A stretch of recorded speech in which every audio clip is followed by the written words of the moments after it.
Ahojte, takže po niekoľkých minútach sa nám podarilo dostať sa k tejto obrazovke, ktorá prišla Martinovi na e-mail.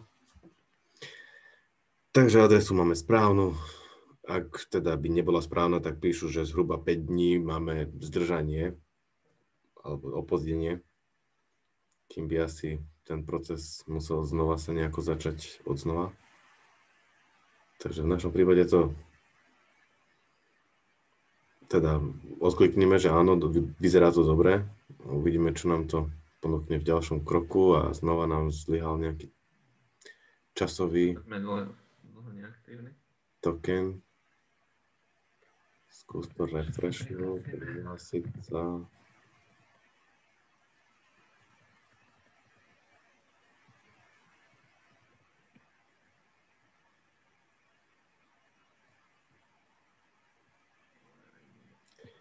A takisto ako pri tom prvom prihlasovaní, aby si počítač zapamätal toto prihlásenie, mal si tam jeden checkbox, ktorý vieš zaškrtnúť.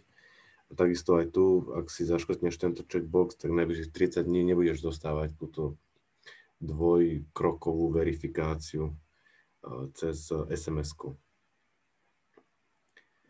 Ale vždy je to bezpečnejšie mať stále nastavené.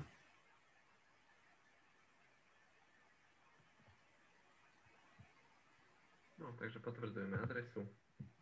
A snáď. Pridať kartu. Si odverifikovaný. Výborne. Takže momentálne chcem, aby sme si pridali bankomatovú kartu, alebo kreditnú kartu, alebo debetnú kartu. Dobre, takže myslím si, že toto je každému jasné, aby si pridal tú kartu, takže ja to znova stopnem a spustíme to, keď si vyplníš tieto údaje, takže ja to stopínam. OK, takže pokračujeme ďalej. Kartu nám to úspešne zobralo, čiže momentálne sme na úvodnej stránke v našom konte, v našom dashboarde, kde vľavo hore môžeme kúpiť alebo predať, alebo teda poslať a prijať peniažky, kryptomeny teda. Takže keď klikneš na buy /sell, modré tlačítko, tak máš spárovanú svoju kreditnú kartu s bankou. Rovno ti to píše aj limit, aký máš na takej karte. Teoreticky by si vedel túto skúsiť prepočítať. Toto kľudne môžeme spraviť, lebo ja si to zvyknem prepočítavať v závislosti od toho, ako kolíše ten Bitcoin, že koľko eur voči doláru je to v bitcoinoch.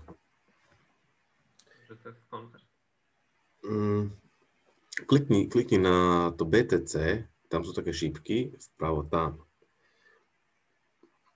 Čiže toto ti prepočíta, koľko bitcoinov alebo koľko satoshi jednotiek dostaneš za 10 eur. Keď ešte raz klikneš na to, tak to prepočíta znova. Tých 10 eur. Hej. Keby sme si dali preview buy, tak ono ti ukáže aj poplatok, ktorý Coinbase si zobere, a v tomto prípade je to 0,99 centa pri celkovej objednávanej sume $10, ale objednávaš si len za 9,01 eur pri hodnote 19 136 eur za jeden bitcoin. 10% približne. Ešte raz? Že tak vychádza to teraz približne nejakých 10%. Pozrime, čo nám píšu. Kľudne. Či je to limitované od do nejakej sumy za nejaký poplatok fixný, alebo je to vždy percentuálny. Tak skús to nájsť. Čo? No. Do $10. $0,99.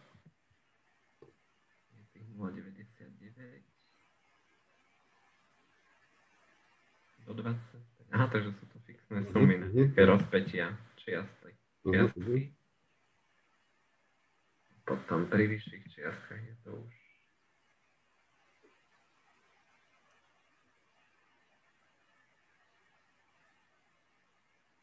No, z debetnej karty môžu ti poplatok stiahnuť až do výšky 3,99%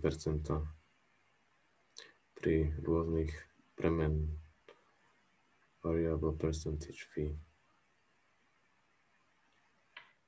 Treba si toto vždy skontrolovať, preto som to chcel ukázať, že ešte to nemusíš kúpiť, lebo vždy si tam vieš dať tento náhľad ešte predtým, ako vôbec to odverifikuješ a stiahne ti do peňažky z tvojej karty, že koľko toho poplatku v podstate tomu Coinbase budeš platiť.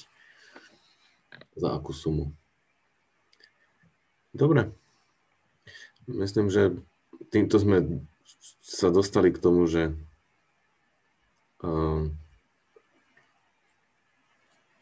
to vieš takýmto spôsobom nakúpiť. Takže neviem, chceš to aj skúsiť? Reálne by sme to za tých 10 €. Tak môžeme, alebo prípadne môžeme už kúpiť za 20. Ten poplatok je tam už potom nižší. OK. Áno, takto tam bolo 99 centov, však Tu bolo 1,49 od 10 do 25 $. Bude tak skúsme za 20. 49.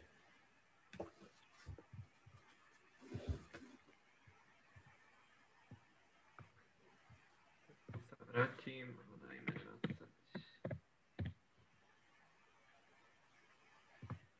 Čakníme.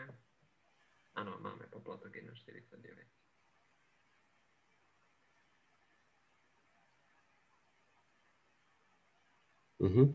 Ja by som ešte možno ukázal jednu vec, čo je na zamyslenie pod šípkou späť. A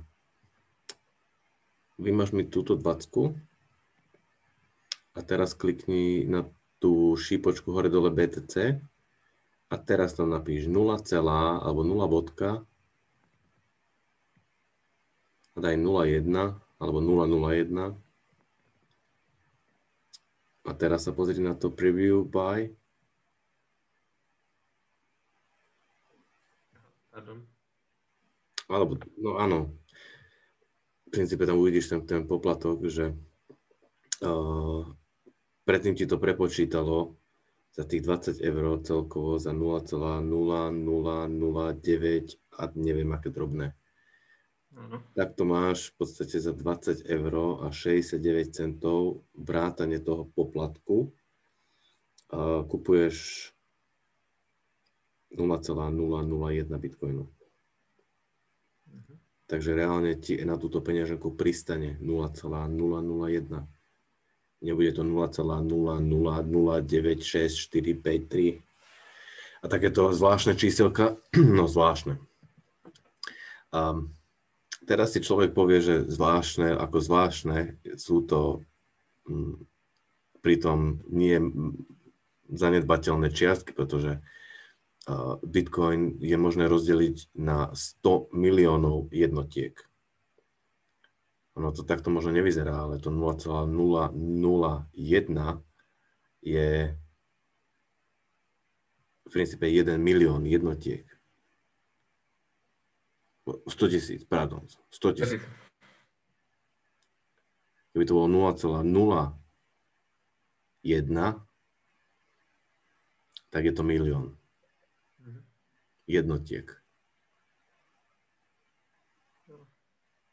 Hej. Lebo jeden celý bitcoin je 100 miliónov, môže mať jednotiek, na ktorý sa delí. Čiže keď si to porovnáš s tým, že by si išiel zase šipkou naspäť a skúsil do toho konvertoru prepočítať, ja to zvyknem robiť cez takú postupku, že teraz napíšeš ešte 2, 3, 4, 5, 2, 3, 4, 5, 6, ešte ťa pustí 6 napísať? Asi v tomto momente ešte asi áno, ale 7 už ťa nepustí. 7 už nejde. No a teraz si dáš preview buy, tak ty si v podstate o nejaké 3 € alebo 4 € viacej zaplatíš, ale máš o 23 456 jednotiek viacej bitcoinu, ako si mal predtým, keď si kupoval 0,001. Mhm. Takže toto je také, že chcel som ti to povedať, alebo povedať to vo všeobecnosti, že keď tými peniažkami neplánuješ nič robiť a kolektuješ, aké množstvo kolektuješ? Chceš kolektovať 20 eur, alebo chceš kolektovať, ono časom to bude narastať tá hodnota, ale keď budeš kolektovať 0,00123456 bitcoina, tak keď to skolektuješ 10 krát, hej, tak tá matematika je jednoduchá. Ono, je to len ako inšpirácia. Takže každý nech... Môžeme aj túto, keď zrealizovať. Či radšej tú celú čiastku. Stále si v tom, je to na tebe. Poplatok je ten istý, takže... Poplatok je ten istý.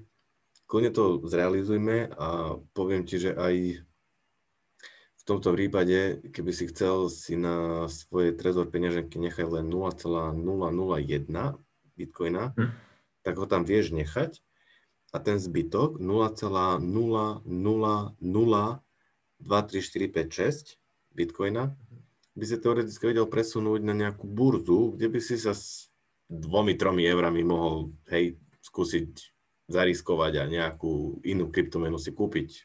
Budeš to musieť najskôr previesť z Bitcoinu na pravdepodobne nejaký stablecoin a následne zo stablecoinu to vieš nakúpiť na nejakej burze.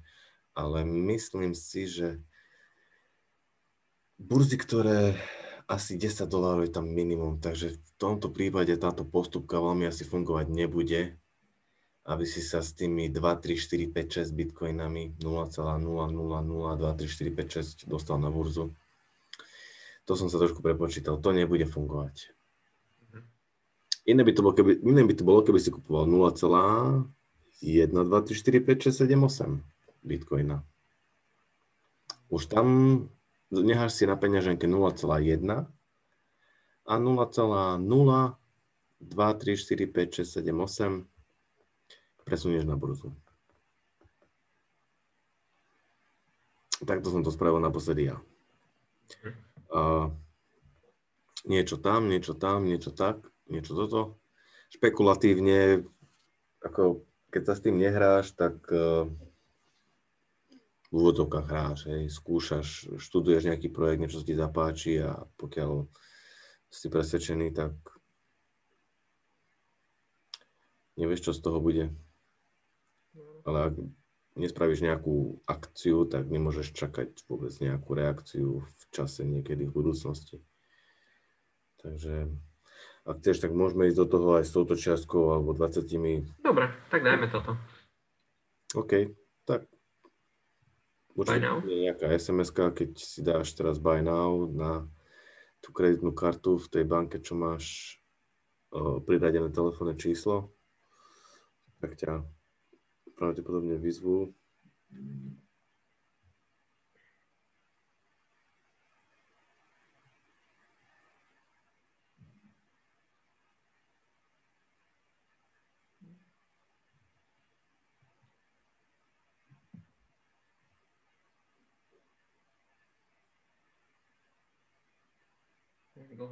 Autorizuje. Veľa kecám, to je ten problém. Že máš to síce dlhšiu dobu otvorené, ale už by tam asi vyskočilo znova niečo, že nám vypršal čas.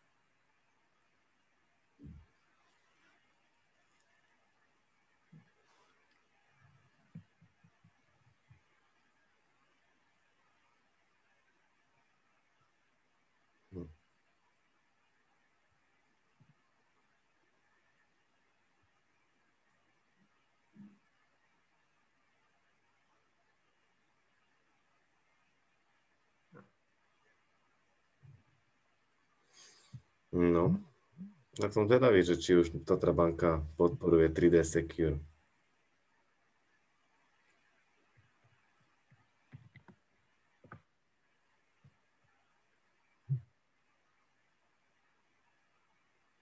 Ale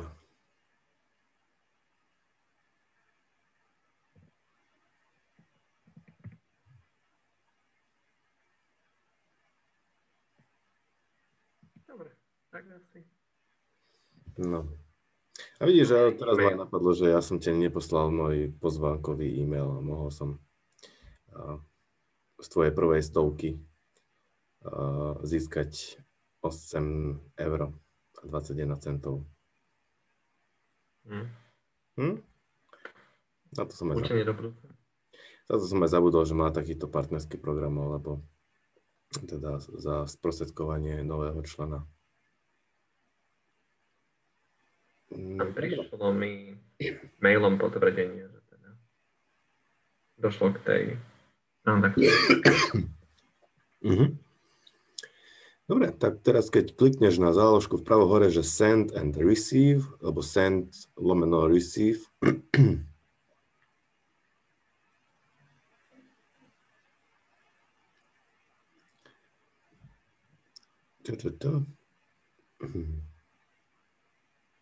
tak tu vieš poslať bitcoiny.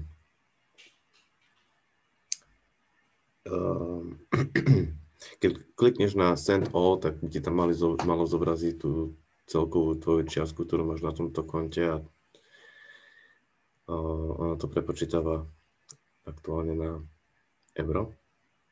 Ale je to tá čiastka, ktorá je nemenná, hej, v tých hodnotách, ktoré ty máš, pretože ty si kúpil bitcoin, ty si nekúpil euro, takže zajtra, keď sa pozrieš na tú peňaženku, tak stále tam bude 0,00123456 bitcoina.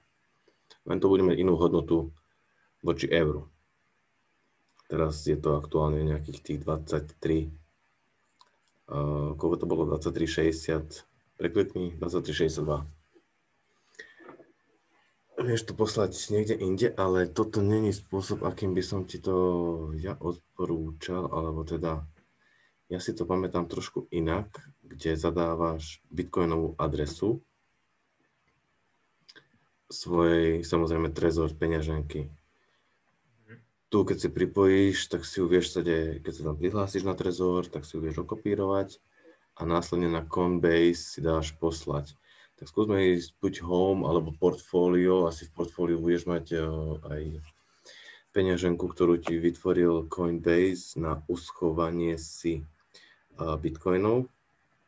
Čiže vidíš, že dneska 23. decembra ti tam nabehol 23,62 v eurách. A skús túto kliknúť na Bitcoin. A tu máme našu peňaženku, hej, na ktorej je balans, teda zostatok, tie naše bitcoiny. A my ich tu vieme preposlať. Platba v bitcoinoch, môžeš vložiť e-mail alebo adresu.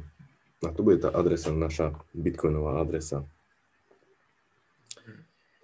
Takže by si sa mal prihlásiť do tvojho trezoru a z trezoru skopírovať tú adresu sem a povedať, koľko bitcoinov chceš, alebo koľko eur, to je jedno, či chceš fungovať v eurách alebo v bitcoinoch, si pošleš do svojho trezoru a takto ochrániš v podstate svoj zostatok na tomto Coinbase účte.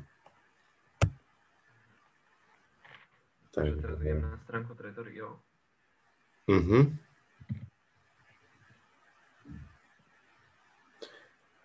A myslím si... Pripojím Trezor. Áno. Ale daj si v tomto momente možnosť I already own Trezor, že vlastníš Trezor a hodí ťa to asi na ten štart, presne tak. Vybereš si, ktoré zariadenie máme. Máme Trezor One. Tu nás to znova upozorňuje.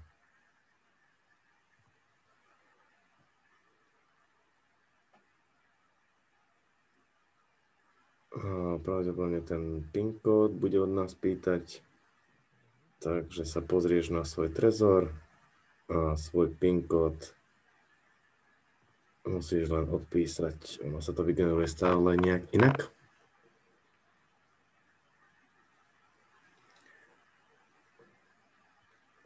No a pýta to od nás zase nejaký update firmwareu. Ten sme nespravili naposledy. A dneska prišiel nový. Aj mne píplo e-mailom, že je nejaký nový update. OK. Ale napriek tomu poďme si poslať tie bitcoiny na túto peňaženku. Myslím si, že môžeme tomu dôverovať, aj keď to spravíme pred alebo po. Ale treba určite držať tú peňaženku čo najviac bezpečne updateovanú, alebo teda mať stále updateovanú. No a v tomto prípade chceme na túto peňaženku prijať bitcoiny, takže nejdeme presne tak. Tu je nejaká naša adresa, nemusíš ju ukazovať celú, kľudne si ju len skopíruj. Myslím si, že keď na to klikneš, tak sa ona automaticky skopíruje do oného, do clipboardu. Double click? Nič? Dal som, nie.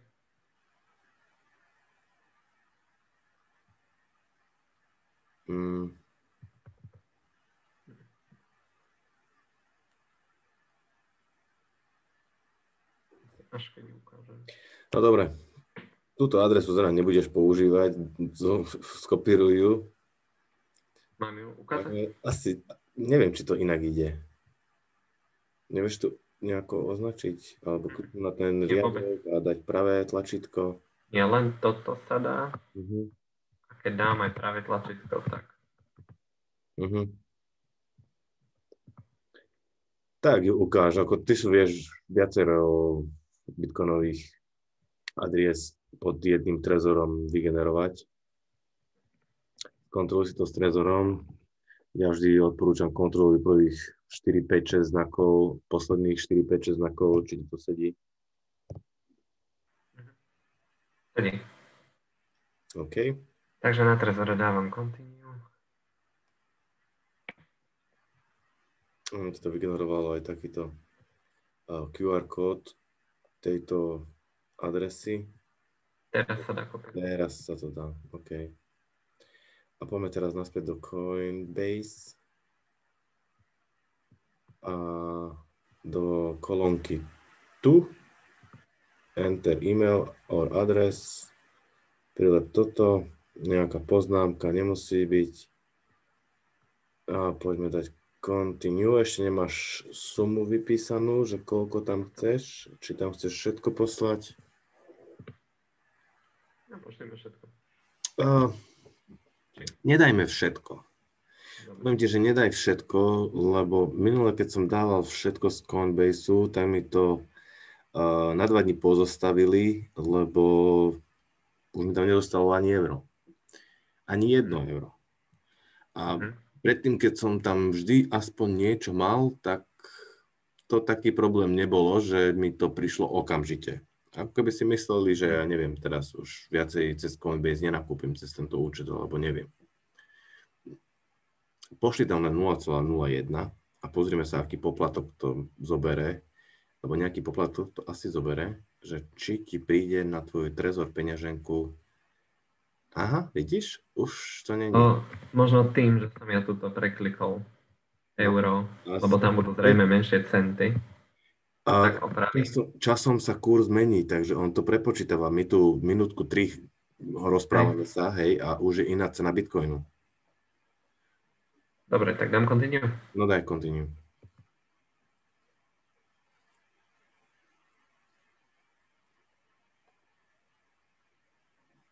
Je tu poplatok. Je tam poplatok.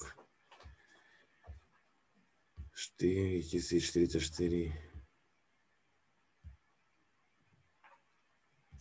A zhruba za 30 minút by ste mal platbu prijať. Teraz vieš prekliknúť na tie eurá voči tomu bitcoinu v tom náhľadovom, tam sa to nedá asi, čo? Ale tu je pravdepodobne, že toto posielam a toľko to ma to bude stáť. Máš pravdu. Nejaký... Tak odklikni to, lebo je tam 0,001 BTC. OK, pošli to. A znova ti príde SMS-ka na telefón.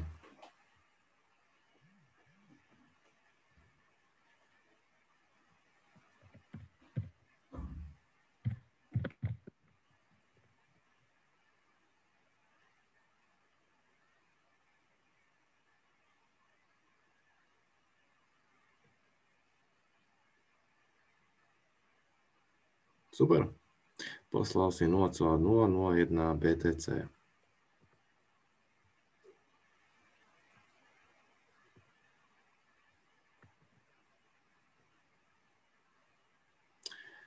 Dobre, skús sa pozrieť teraz na tvoj trezorík. Tu už máme pending.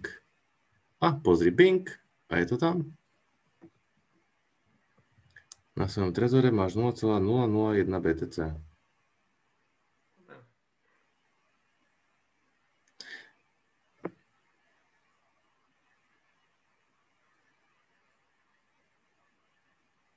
Gratulujem ti k tvojim prvým 100 000 Satoshi jednotiek.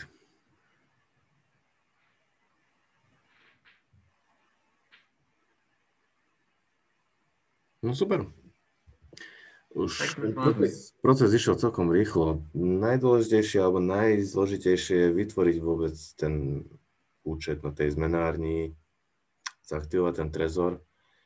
A už tieto transakcie, niekedy tie poplatky sú vyššie, niekedy sú nižšie, niekedy to trvá dlhšie, niekedy to ide rýchlejšie.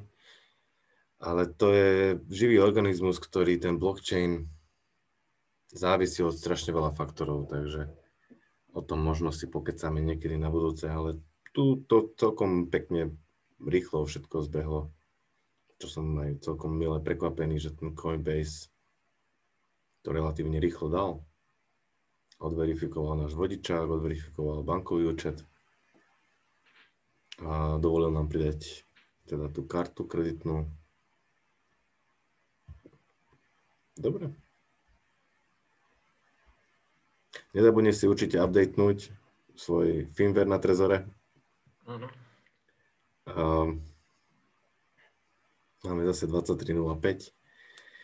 Ja ti želám šťastné veselé Vianoce. Ja sa tu skúsim nejako sklobiť s tým predchádzajúcim videom a zaviesiť čo najskôr. OK.